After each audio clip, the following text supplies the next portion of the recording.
Hello मेरे political science achievers. तो आज हम लोग देखने वाले हैं दोस्तों यूजीसी या यूँ कहें कि एनटीए नेट में जो पॉलिटिकल साइंस का सिलेबस है दोस्तों, उसमें पॉलिटिकल साइंस का सिलेबस आज हम यहाँ पे देखने वाले हैं कि उसमें क्या क्या है। तो चलिए दोस्तों बिना देर के शुरू करते हैं अपना सिलेबस। अगर आप लोग दिसंबर 2025 की तैयारी कर रहे हैं तो आप अपना सिलेबस, सबसे पहले काम जो आपको करना है वो सिलेबस देखना है। उसके बाद सिलेबस के अनुसार अपनी जो पढ़ाई है वो शुरू करें। तो सबसे पहले देख लेते हैं दोस्तों, सबसे पहले दिया गया है इकाई 1, जिसमें कि राजनीतिक सिद्धांत के बारे में बताया गया है। ये सारी चीज़ें इसमें आपको राजनीतिक सिद्धांत में पढ़नी है। हिंदी के साथ साथ दोस्तों मैं इंग्लिश में भी इसी के बाद इसी वीडियो में आपको हिंदी इंग्लिश दोनों में प्रोवाइड कर दूंगी सिलेबस, तो आप अपने अकॉर्डिंगली देख लीजिएगा। तो दूसरी इकाई यानी कि यूनिट 2 में हमें बताया गया पढ़ना है राजनीतिक विचारक।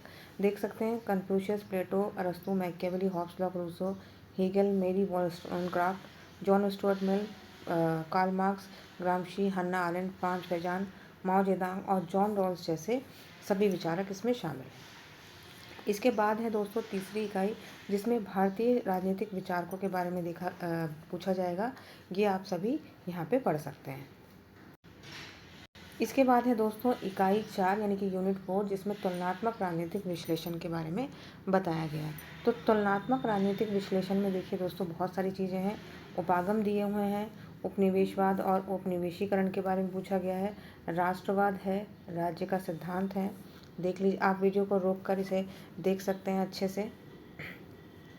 इसके बाद राज्य शासन प्रणालियाँ हैं, संविधान एवं संविधानवाद हैं, लोकतंत्रीकरण है, विकास के बारे में बताया गया है, अल्प विकास, आधुनिकरण, सारी अवधारणाएं।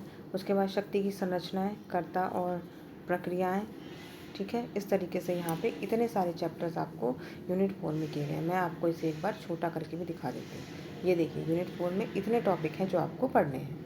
इसके बाद आता है दोस्तों यूनिट 5। ये देखिए यूनिट 5 जो कि अंतर्राष्ट्रीय संबंधों से संबंधित है। हम इसको थोड़ा बड़ा करके समझ लेते हैं। अंतर्राष्ट्रीय संबंधों के अध्ययन के उपागम यहाँ पे पूछे गए हैं, अवधारणाएं पूछी गई हैं, शांति और संघर्ष संबंधी चीज़ें पूछी गई हैं, संयुक्त राष्ट्र संघ के बारे में डिटेल में यहाँ पे पूछा गया है। इसके अलावा हम देख सकते हैं अंतर्राष्ट्रीय संबंध की राजनीतिक व्यवस्था, अर्थव्यवस्था और क्षेत्रीय संगठन, जिसमें यूरोपीय संघ, अफ्रीकी संघ, शंघाई कोऑपरेशन ऑर्गेनाइजेशन और आसियान के बारे में पूछा गया और समसामयिक चुनौतियों के विषय में पूछा गया है। तो कुल मिला के आप देख सकते हैं कि इतनी चीज़ें यूनिट 5 में आपसे पूछी जाएंगी। इसके बाद आता है दोस्तों यूनिट 6। देख सकते हैं आप भारत की विदेश नीति। आप देख सकते हैं कितने टॉपिक इसमें पूछे गए हैं। अब हम इसको थोड़ा बड़ा करके एक नज़र इन टॉपिक्स पर डाल लेते हैं। तो सबसे पहले भारत की विदेश नीति का दृष्टिकोण, भारत की विदेश नीति में निरंतरता और बदलाव के सिद्धांत, प्रमुख व्यक्तियों के साथ भारत के संबंध, जैसे यहाँ पे देश होना चाहिए संयुक्त राज्य अमेरिका वगैरह, बहुध्रुवीय दुनिया में भारत के साथ संबंध यहाँ पे जो है वो पूछे गए हैं। इसके अलावा है पड़ोसी देशों के साथ संबंध, अंतर्राष्ट्रीय शासन व्यवस्था में भारत की पराक्रमणकारी नीति और समसामयिक चुनौतियाँ।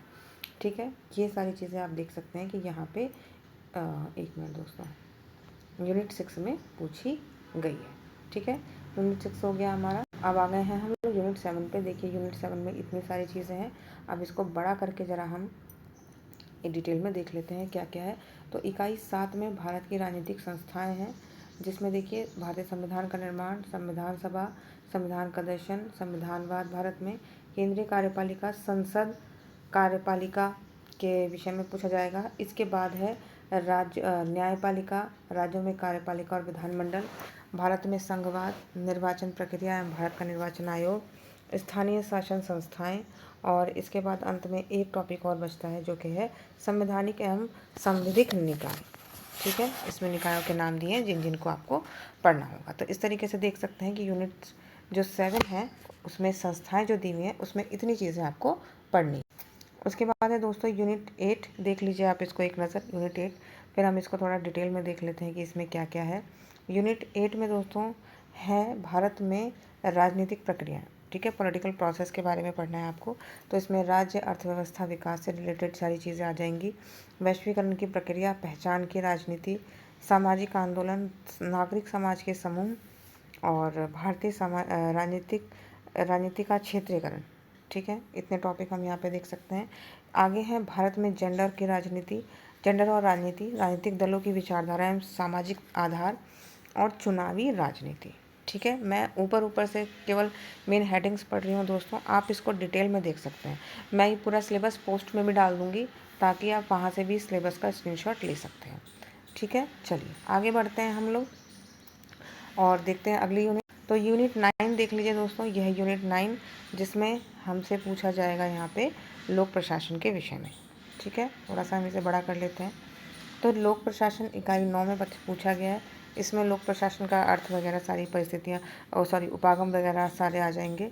उसके बाद लोक प्रशासन के सिद्धांत और अवधारणाएँ आ जाएंगी, संगठन के सिद्धांत और नियम आ जाएंगे। उसके बाद संगठन का प्रबंधन, संगठनात्मक संप्रेषण, संगठन में संघर्ष प्रबंधन। ठीक है, एक और यहाँ पे बचता है उद्देश्य आधारित प्रबंधन, जो कि पीटर ड्रकर का है। ठीक है, तो ये सारी चीज़ें हम देख सकते हैं कि यूनिट 9 में यहाँ पे हमें देखने को मिलेंगी। इसके बाद यहाँ पे यूनिट 10 है दोस्तों, आप देख सकते हैं कि यूनिट 10 में कितनी चीज़ें पढ़नी है हमें। और यहाँ पे भारत में शासन विधि और लोक नीति पढ़ना है हमें यूनिट 10 में। देख लेते हैं इसमें क्या क्या पढ़ना है थोड़ा डिटेल में।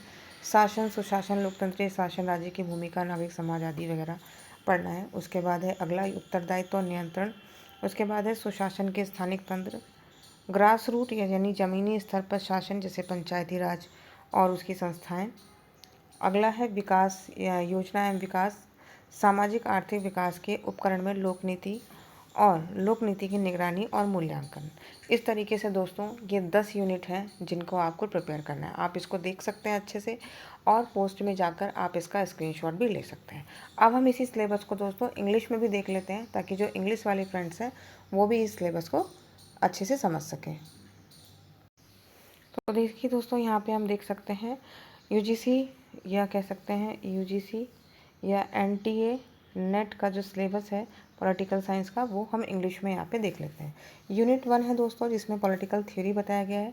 सिलेबस बिल्कुल सेम है दोस्तों, बस यहाँ पे यह इंग्लिश में है क्योंकि मैं जब सिलेबस डालती हूँ तो बच्चे मुझसे इंग्लिश में भी सिलेबस मांगते हैं, इसलिए मैंने यहाँ पे हिंदी इंग्लिश दोनों ही सिलेबस एक साथ दे दिए हैं। दूसरा है पॉलिटिकल थॉट, सेम है। दूसरी यूनिट में पॉलिटिकल थॉट पढ़ना है, आप देख सकते हैं ये सारे पॉलिटिकल थॉट। इसके बाद आगे चलते हैं यूनिट 3 पे। यूनिट 3 है Indian political thought. Indian political thought में इतने इंडियन पॉलिटिकल थिंकर्स को आपको पढ़ना है। उसके बाद आते हैं हम यूनिट 4 पे जो कि है हमारी comparative political analysis.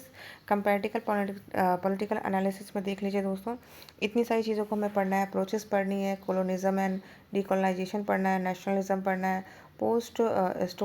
State theory पढ़नी है, पोस्ट कॉलोनियल स्टेट पढ़ना है, पॉलिटिकल रिजीम देखना है, कॉन्स्टिट्यूशन एंड कॉन्स्टिट्यूशनलिज्म देखना है और साथ ही डेमोक्रेटाइजेशन भी यहाँ पे देखना है हमें। इतनी चीज़ें यहाँ पे हमें करनी है। इसके अलावा यहाँ पे हमें एक टॉपिक और दिख रहा है डेवलपमेंट का। उसके बाद है स्ट्रक्चर्स ऑफ पावर्स, उसके बाद एक्टर्स एंड प्रोसेस। ठीक है, कुल इतने जो टॉपिक्स हैं हमें इस यूनिट में कवर करने हैं, जो कि है हमारा यूनिट 4 कंपैरेटिव पॉलिटिकल एनालिसिस। ठीक है, आगे बढ़ते हैं हम लोग और अब देखते हैं अपनी यूनिट 5 को जो कि है इंटरनेशनल रिलेशंस से। तो इसमें अप्रोचेस करनी है दोस्तों, approaches to the study of international relation. उसके बाद कॉन्सेप्ट्स हैं, फिर है कॉन्फ्लिक्ट एंड पीस, फिर है यूनाइटेड नेशंस और अगला है पॉलिटिकल इकोनॉमी ऑफ आईआर।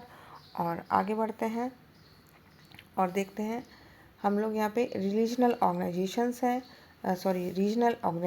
हैं। उसके बाद है कंटेम्प्टरी चैलेंजेस। इस तरीके से दोस्तों ये हो गई हमारी 5 यूनिट कंप्लीट।